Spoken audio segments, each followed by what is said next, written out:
Hello बच्चों, आज हम पढ़ेंगे विज्ञान कक्षा 4 का पाठ 1। तो आइए वीडियो को शुरू करें। पौधों में अनुकूलन। आज जानेंगे एडेप्टेशन इन प्लांट्स। पौधे अनुकूलन कैसे करते हैं। पौधों में अनुकूलन हम जानेंगे। एडेप्टेशन प्लांट्स के बारे में हम जानेंगे कि एडेप्टेशन प्लांट्स के अंदर कैसे होता है ना। तो आइए वीडियो को शुरू करते हैं बच्चों। पौधे अधिकतर सभी जगह उगते हैं। पहाड़ों के ढलानों पर, महासागरों पर, सागरों के तट पर, रेगिस्तान एवं नदी घाटियों में, ये जलीय में भी पाए जाते हैं। विभिन्न क्षेत्रों में विभिन्न प्रकार के पौधे पाए जाते हैं। तो यहाँ पर क्या बता रहा है, ये बता रहा है कि जो पौधे हैं वो अलग अलग स्थानों में बच्चों मिलते हैं। जैसे बताया रेगिस्तान में, महासागरों में, है ना, और पहाड़ों पर और अलग अलग जगहों में पौधे अलग अलग प्रकार के हमें मिलते हैं, देखने को पाए जाते हैं। आगे तापमान में विभिन्नता, मिट्टी के प्रकार एवं वर्षा की मात्रा से पौधों की विभिन्नताओं के लिए उत्तरदायी होते हैं। क्या बच्चों, अलग अलग तापमान में, अलग अलग जगहों में अलग अलग तरह के प्लांट्स होते हैं। जैसे जैसे आपका तापमान होगा वहाँ के अकॉर्डिंग प्लांट्स वहाँ पर ग्रो करेंगे। आगे पौधे एवं जंतु निश्चित स्थान या जलवायु में आराम से रहने के लिए स्वयं को उसके योग्य बना लेते हैं। ये बदलाव अनुकूलन कहलाते हैं। क्या बच्चों, जो पौधे होते हैं यहाँ पर बता रहा है कि वो कहीं भी जिस भी स्थान में अलग अलग प्रकार के, गर्मी हो या फिर जहाँ पर ठंड हो, वहां पर उगते हैं। उसी को क्या कहते हैं, उसको अपने आप को उस मौसम में, उस तापमान में ढाल लेते हैं, उसको अनुकूलन कहते हैं। अनुकूलन कहते हैं। पौधों के दो मुख्य प्राकृतिक वास हैं, थल व जल में। क्या, दो जगह पौधे पाए जाते हैं, तो जल में और एक कहाँ, मिट्टी में, सोइल में, थल में पाए जाते हैं। जो पौधे स्थल पर रहते हैं उन्हें स्थलीय पौधे कहते हैं। वे पौधे जो जल में बढ़ते हैं वे एवं जीवित रहते हैं उन्हें जलीय पौधे कहते हैं। जैसे मैंने बताया आपको, जो स्थान पर रहते हैं उनको स्थलीय पौधे कहते हैं, या फिर जो मिट्टी में उगते हैं उनको स्थलीय पौधे कहते हैं, पर लेकिन जो जल में उगते हैं उनको कहते हैं, उनको जलीय पौधे कहते हैं। यहाँ पे लिखा है पौधों के प्रकार। अब जानेंगे बच्चों पौधों के प्रकार कौन कौन से होते हैं। प्राकृतिक वास के अनुसार पहला क्या, स्थलीय व जलीय। पहले जानेंगे स्थलीय के बारे में। स्थल है ना, सोइल या फिर मिट्टी के ऊपर कौन कौन से, हमारी पृथ्वी के ऊपर कौन कौन से पौधे जो मिट्टी में पाए जाते हैं कौन कौन से होते हैं, है ना। तटीय क्षेत्र में, मतलब तटीय क्षेत्र में पाए जाते हैं पौधे, है ना। पहाड़ी एवं पर्वत पर, पहाड़ और पर्वत के ऊपर पौधे पाए जाते हैं। मैदान में पौधे पाए जाते हैं ना, दलदल के अंदर ही पौधे पाए जाते हैं, वह रेगिस्तान में। ये क्या है बच्चों, ये स्थलीय पौधे हैं जो हमारी जमीन के ऊपर पाए जाते हैं। और जलीय पौधे प्लावी, है ना, अचर व मित्तल, ये क्या है बच्चों, ये जलीय पौधे हैं जो जल में पाए जाते हैं। आगे अब जानेंगे बच्चों स्थलीय पौधों के बारे में कि स्थलीय पौधे स्थान जो मिट्टी पर है उगते हैं या जमीन पर उगते हैं वो कौन से होते हैं। स्थल पर उगने वाले पौधों को स्थलीय पौधे कहते हैं। स्थलीय का अर्थ यह है भूमि का विभिन्न स्थलों पर पौधों की कुछ अनुकूलन संबंधित रोचक विशेषताएं पाई जाती है। क्या बच्चों, कहीं कहीं क्या है, अलग अलग स्थानों पर अलग अलग तरीके के पेड़ पौधे पाए जाते हैं। मतलब विभिन्न स्थानों पर क्या कहते हैं, विभिन्न पौधों के क्या अनुकूलन पाए जाते हैं। अलग अलग वो अपनी ग्रोथ को या फिर अपने जो उनका वातावरण होता है उसके अंदर वो ढले होते हैं, है ना। उनको क्या कहते हैं, स्थलीय, जो अलग अलग जमीन पर पाए जाते हैं ना। तटीय क्षेत्र में पौधे, तटीय क्षेत्र समुद्र के निकट होते हैं। इन स्थानों पर जल खारा होता है एवं जलवायु नर्म होती है। यहाँ पर नारियल के पौधे उगते हैं। क्या बच्चों, हमने क्या पढ़ा अभी? तटीय क्षेत्र के बारे में ना। तटीय क्या होता है? अब मैं आपको बताऊंगा तटीय क्षेत्र क्या होता है। इसमें जहां पर क्या पानी पाया जाता है, समुद्र के किनारे होते हैं। जैसे यहाँ पर बताया गया सर, क्या लिखा है? समुद्र के निकट। समुद्र के निकट क्या? जो समुद्र के निकट पाए जाते हैं जल, वो पौधे। जल, समुद्र के जल के निकट जो पौधे पाए जाते हैं, है ना, जैसे नारियल के पौधे। जब जो नारियल है बच्चों को क्या, एक समुद्र के किनारे पर, जैसे गोवा में या फिर कहीं भी जाओ आप देख सकते हो, जहां पर समुद्र का वहां पर नारियल के पौधे, नारियल के पेड़ बहुत ज्यादा होंगे उस जगह ना। यहाँ की जलवायु और जल गोल मिर्च एवं रबर के पौधों के अनुकूलन होते हैं। इन्हें सदाबहार पौधे कहते हैं। क्या बच्चों, यहाँ पर क्या पाए जाते हैं? सदाबहार पौधे पाए जाते हैं रेगिस्तान जगह में, है ना। ये अपनी सारी पत्तियां एक बार में नहीं गिराते। क्या है, जो इनकी जो लीव्स होती है ना, पतझड़ जब आता है तो क्या एक बार में अपनी सारी लीव्स को नहीं झाड़ते। जो तटीय पौधे होते हैं, प्रत्येक वर्ष में कुछ पत्तियों का ह्रास होता है। क्या कुछ कुछ पत्तियां हैं, क्या करते हैं? गिरा देते हैं। लेकिन सारी पत्तियों को क्या करते हैं? ये सारे जितने भी इनके ऊपर लीव्स होती हैं, पत्तियां होती हैं, उनको ये नहीं झाड़ते। कौन से बच्चों? जो तटीय होते हैं, जो समुद्र के किनारे होते हैं। आगे मैदान में पौधे। अब जानेंगे मैदानी पौधों के बारे में। मैदान के पौधे कौन से होते हैं? मैदानों में उगने वाले पौधों में बहुत सी शाखाएं होती हैं। इन्हें पर्णपति पौधे कहते हैं, क्योंकि ये एक वर्ष में अपनी सारी पत्तियां गिरा देते हैं। क्या बच्चों, जो मैदान में जो पौधे पाए जाते हैं, है ना, उनकी क्या होती है? बहुत सारी शाखाएं होती हैं, उनके पास शाखाएं पाई जाती है, जिससे हमें छाया मिलती है। और क्या कहते हैं? अपनी एक ऋतु में, मतलब एक या फिर एक वर्षा में एक बार, वर्ष में एक बार क्या कहते हैं? अपनी सारी पत्तियों को गिरा देते हैं, ताकि दोबारा से इनके ऊपर नई पत्तियां आ सके और ये फिर से हरे भरे हो सके, है ना। जैसे सागौन, नीम का पेड़, है ना, गुलमोहर जैसे पौधे समतल में उगते हैं, जहां बहुत सी गर्मी एवं नमी होती है। क्या बच्चों, ये जो पौधे होते हैं, पेड़ जो पाए जाते हैं, ये कौन से? सागौन, नीम, है ना, और क्या गुलमोहर जो पेड़ में पाए जाते हैं। क्या होता है? ज्यादा मतलब यहाँ तो यहाँ ज्यादा वो होता है, दोनों टाइप मौसम होता है, सर्दी का भी होता है, गर्मी का भी होता है ना। जैसे हम आसपास नीम के पेड़ को, जैसे जहाँ पर हम रहते हैं वहाँ नीम के पेड़ गर्मी भी रहता है और सर्दी में भी रहता है ना। पर अपने वर्ष में एक बार अपनी पत्तियों को वो सारे गिरा देता है, ताकि उसपे दोबारा से नई नई पत्ती आ सके, है ना। बसंत ऋतु में नई पत्तियां आनी शुरू हो जाती हैं। बरगद, पीपल, आम एवं शीशम कुछ आदि पर्णपति पौधे हैं। क्या बच्चों, बसंत में क्या होता है? अपनी पत्तियों को गिरा देते हैं। बसंत में से पहले की पतझड़ होता है, उसमें क्या होता है कि पत्तियां सारी झड़ जाती है, और बसंत में क्या होता है बच्चों? इनके ऊपर नई पत्तियां शुरू हो जाती हैं, ना।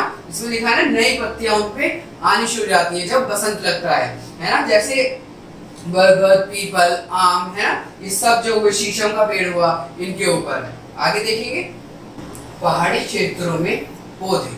अब हम जानेंगे बच्चों पहाड़ी क्षेत्रों में पौधों के बारे में, कौन कौन से होते हैं। वे पौधे जो उत्तर दिशा के पहाड़ी क्षेत्र में उगते हैं, वे पतले, लंबे एवं शंक्वाकार होते हैं। इनकी पत्तियां सुई जैसी एवं फूल रंगों से भरे होते हैं। बच्चों यहाँ पर क्या कह रहा है? जो पहाड़ी क्षेत्र में पौधे जो उगते हैं, पेड़ जो उगते हैं, वो क्या शंक्वाकार के होते हैं। शंक्वाकार मतलब जैसे आइसक्रीम का शेप देखा आपने, जिस पर कुछ चीज टिकती है, या फिर शंख के आकार के होते हैं, जिसके ऊपर कुछ गिरेगा तो वो टिकेगा नहीं। ऐसे पेड़ क्या है? पाए जाते हैं कहाँ? बर्फीले क्षेत्रों में, है ना। इनमें काष्ठीय शंख फूल होते हैं। पौधों के बीच शंख फूल में पाए जाते हैं। क्या बच्चों? पौधों के बीच क्या है? शंख फूल के अंदर पाए जाते हैं। इनकी शाखाएं दलुआ होती हैं। फलक शीतकाल में बर्फ आसानी से फिसल जाती है। बच्चों क्यों होता है इनका आकार? क्योंकि इनके ऊपर अगर बर्फ गिरेगी तो क्या है, आसानी से फिसल जाए, इसलिए इनका आकार ऐसा होता है ना। शंकु जैसे दिखने वाले पौधों को शंखधारी कहते हैं, जैसे देवदार व स्पेरुस एवं चीड़। इन पेड़ों को क्या कहते हैं बच्चों? जो कौन से होते हैं वो पेड़? देवदार व चीड़ का पेड़, है ना। आगे देखते हैं। चाय के पौधे पहाड़ी क्षेत्रों में उगते हैं। इन्हें क्षेत्रों में सीढ़ीदार खेती की जाती है। इन पौधों में भारी वर्षा की आवश्यकता होती है। दार्जिलिंग एवं आसाम अपनी उत्कृष्ट चाय के रूप में प्रसिद्ध है। क्या बच्चों? चाय जो है वो कहाँ पाई जाती है? दार्जिलिंग व आसाम में। और क्या बच्चों, ये जो क्षेत्र है ये अपने चाय के नाम से क्या प्रसिद्ध है? कौन कौन से बच्चों? दार्जिलिंग व आसाम। सबसे ज्यादा जो चाय की उत्पाद होता है या चाय की पत्तियां या चाय की खेती जो जहाँ पर सबसे ज्यादा की जाती है वो है आसाम व दार्जिलिंग, है ना। आगे देखेंगे। रेगिस्तान में पौधे। अब जानेंगे रेगिस्तान वाले पौधे। रेगिस्तानी पौधे कौन कौन से होते हैं ना। रेगिस्तान अनुपज एवं सूखे क्षेत्र होते हैं। यहाँ वर्षा नहीं होती। कैक्टस, नागफनी एवं खजूर जैसे पौधों को बहुत कम पानी की आवश्यकता होती है। बच्चों, रेगिस्तान में हम लोगों को पता है वैसे भी कि क्या वहां पर पानी की बहुत ज्यादा कमी होती है, इसलिए ही उस क्षेत्र में जो है कैसे वाले पेड़ उगते हैं? कैक्टस, है ना, और खजूर। ये सबसे ज्यादा वहां पर उगते हुए नागफनी, ये सब क्या वहां पर उगते हैं बच्चों? कहाँ? रेगिस्तान में। कैक्टस पर जो कांटे होते हैं वे परिकृष्ट पत्तियां होती हैं जो जल को वाष्पित होने से रोकती हैं। क्या बच्चों? जो कैक्टस के ऊपर जो आप देखते हो कांटेदार चीजें जो होती हैं, है ना, पत्तियां जो होती हैं, वो क्या उनको जल को वो स्टोर करती हैं, जल को वो अपने अंदर रखती हैं, है ना।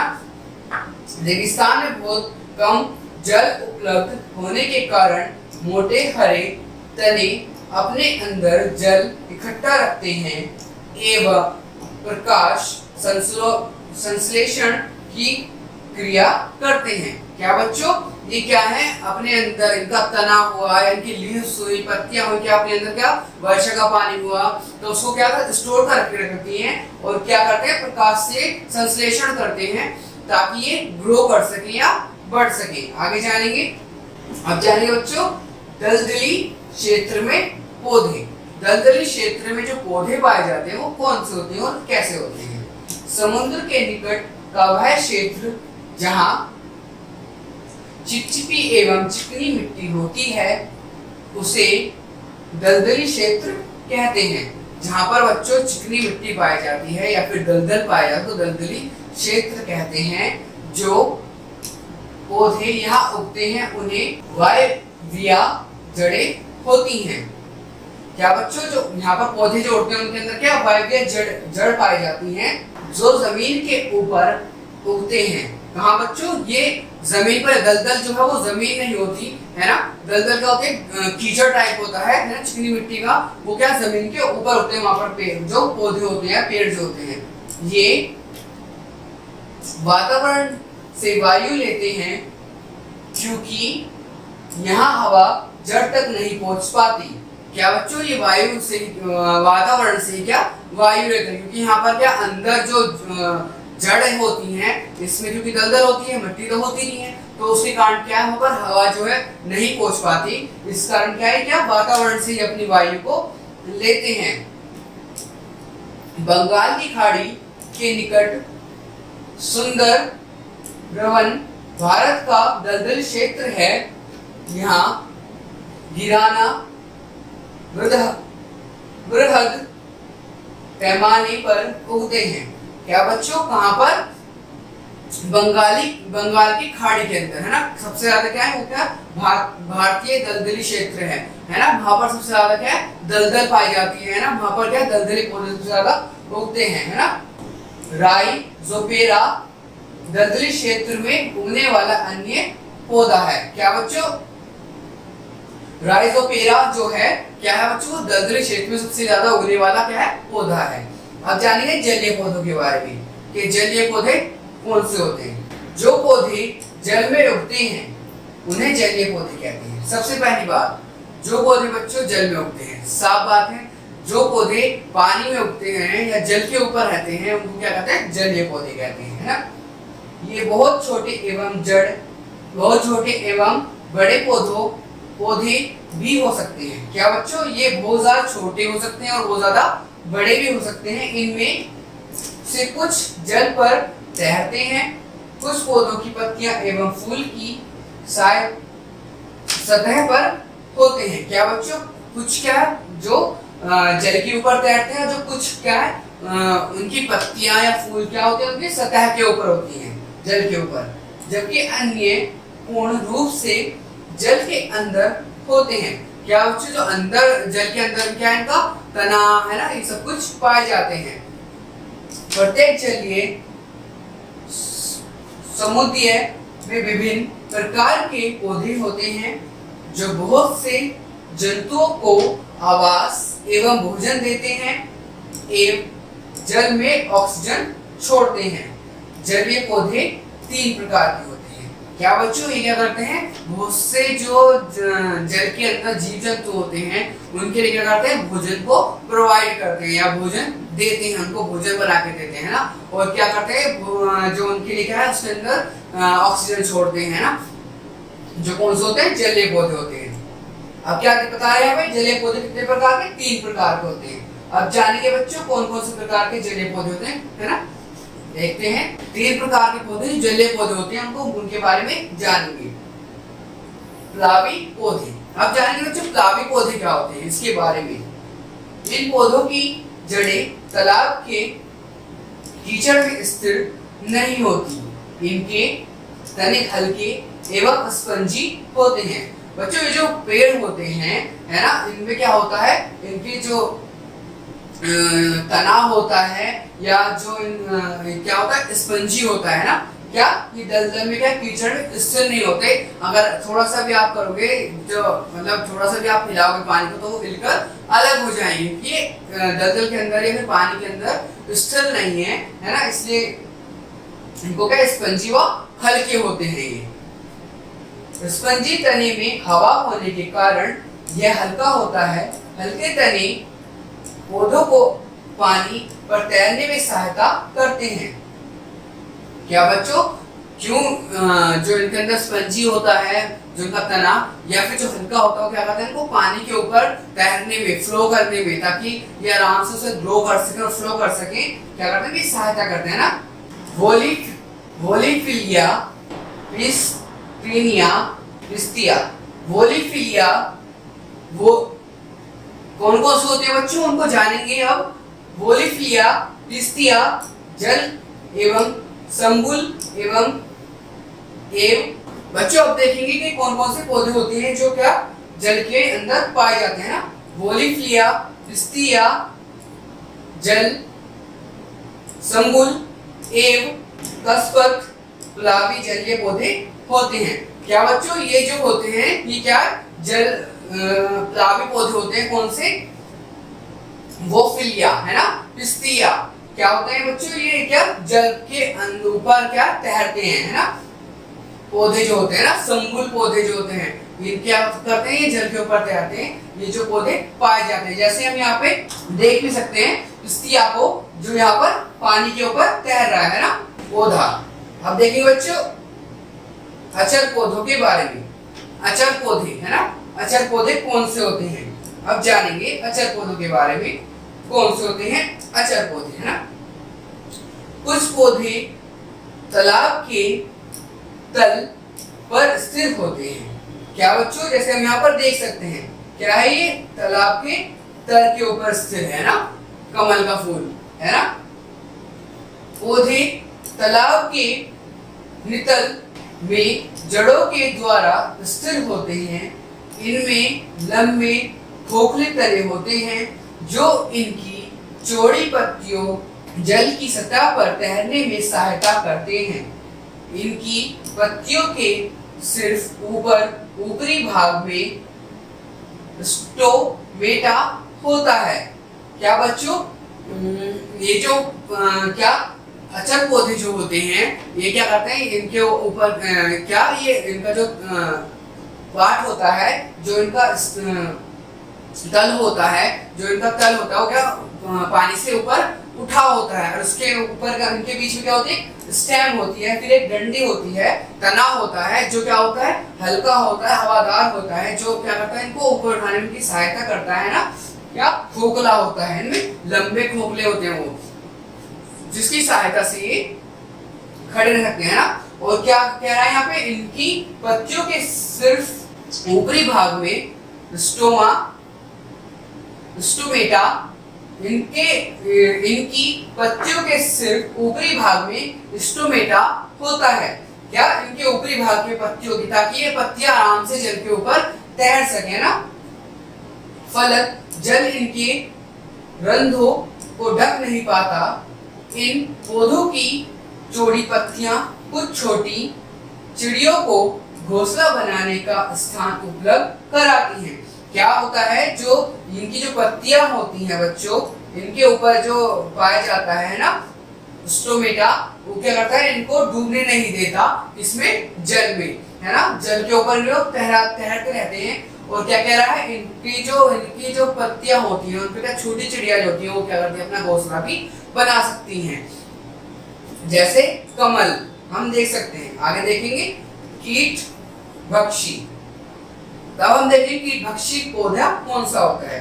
कुछ जंतु पौधों को खाकर ऊर्जा प्राप्त करते हैं, लेकिन कुछ पौधों कीट खाते हैं। कुछ पौधे कीट खाते हैं। क्या बच्चों ये कह रहा है, कुछ जो क्या है पौधे जो है कुछ क्या जंतु को खाते हैं ना, कुछ चीजों खाकर क्या अपना क्या ऊर्जा प्राप्त करते हैं। पर इन कुछ पौधे क्या बच्चों कीट खाते हैं। कीट भक्षी पौधे जो होते हैं, इन पौधों को कीट भक्षी या मांसाहारी पौधे कहते हैं। ये अल्पा मात्रा वाले नाइट्रोजन युक्त मिट्टी में उगते हैं। क्या बच्चों, इनको क्या कहते हैं, इनको मांसाहारी पौधे कहते हैं। जो क्या करते हैं, कीटों का मतलब जो छोटे छोटे कीड़े होते हैं, है ना, या फिर जैसे चींटी हुई या कॉकरोच हुआ, जो भी हुआ, जो छोटे छोटे कीड़े होते हैं उनको क्या करते हैं, खा लेते हैं, जिनसे इनको ऊर्जा मिलती है। जैसे हम यहाँ पर देख सकते हैं वीनस, है ना, और ड्रोसेरा। ये क्या करते हैं, ये यहाँ पर कोई कीड़ा आएगा और ये अपने आप क्या होगा, बंद हो जाएगा। और जैसे यहाँ पर हम देख सकते हैं एक मक्खी को, है ना, ये पेड़ क्या है, ड्रोसेरा खा रहा है। चित्र में हम देख सकते हैं आसानी से। अब देखेंगे आगे, ये कीटों को खाकर उनमें खनिज लवण ग्रहण करते हैं। उनसे क्या, ये कीटों को खाकर उनसे क्या करते हैं, खनिज व लवण, ताकि इनको क्या है, ऊर्जा मिल सके, इनको एनर्जी मिल सके ग्रो करने के, है ना। कुछ कीटापक्षी पौधे जैसे वीनस, घटपर्णी व ड्रोसेरा आदि क्या है बच्चों, ये जो पौधे हैं क्या, वीनस, घटपर्णी या फिर ड्रोसेरा क्या है बच्चों, कीट भक्षी हैं, जो कीटाणुओं को या फिर जो कीड़ों को खा लेते हैं। आगे देखेंगे तृणकुल के पौधे, इनके बारे में जानेंगे क्या होते हैं ना। तृण अनेक आकार एवं प्रकार के होते हैं। क्या, ये क्या होता है, अनेक आकार व अनेक प्रकार के होते हैं। पहले बता दें क्या होते हैं, घास होती है ना, जैसे पत्तियां, घास, पौधे जो होते हैं छोटे छोटे वाले जो होते हैं, उनको क्या कहते हैं, तृण पौधे कहते हैं ना।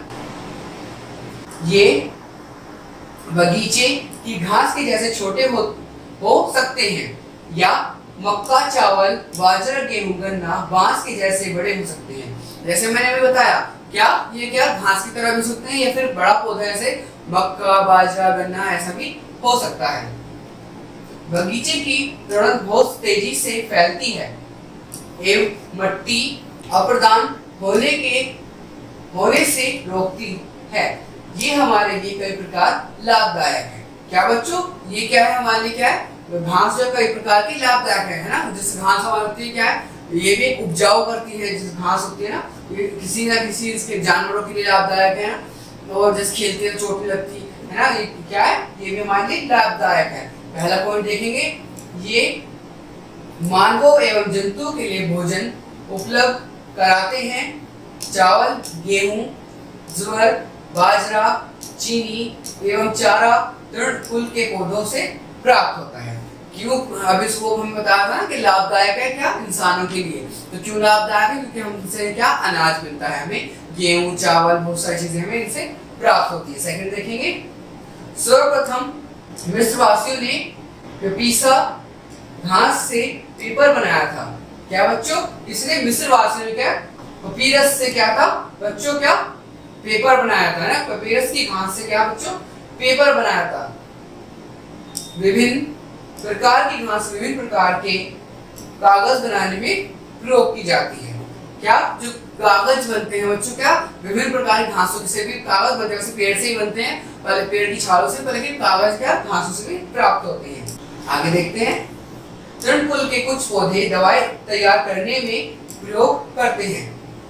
क्या बच्चों, इनसे क्या कुछ पौधों में जो घास पौधे होते हैं, इनसे भी क्या होता है, कुछ उनमें क्या मेडिसिन से फिर दवाइयां भी तैयार होती है ना। सूखी घास का प्रयोग वस्तुओं को पैक करने में किया जाता है। कई बार हम देखा ना, कुछ शोपीस आता है या कुछ आता है, उसको ऊपर क्या घास लपेट देते हैं, फूस लपेट देते हैं ताकि कोई टूटे ना, तो इसलिए उसका प्रयोग होता है। घास पौधों की जड़ें मिट्टी संरक्षण में सहायता करती है। क्या करती है, घास जो है क्या करती है, मिट्टी को संरक्षण करने में, है ना, उपजाऊ बनाने में उसकी सहायता करती है। क्या तत्वों को जाने, पेपर शब्द घास के नाम से ही लिया गया है। पेपर शब्द जो है बच्चों का घास के नाम से लिया गया है। तत्वों को फिर जाने, है ना। बांस एवं विशाल घास का सबसे तेज बढ़ने वाला पौधा है। क्या है, बांस जो है क्या सबसे ज्यादा विशाल है, जो क्या पौधा सबसे ज्यादा बढ़ता है, जो घास कहा जाता है ना।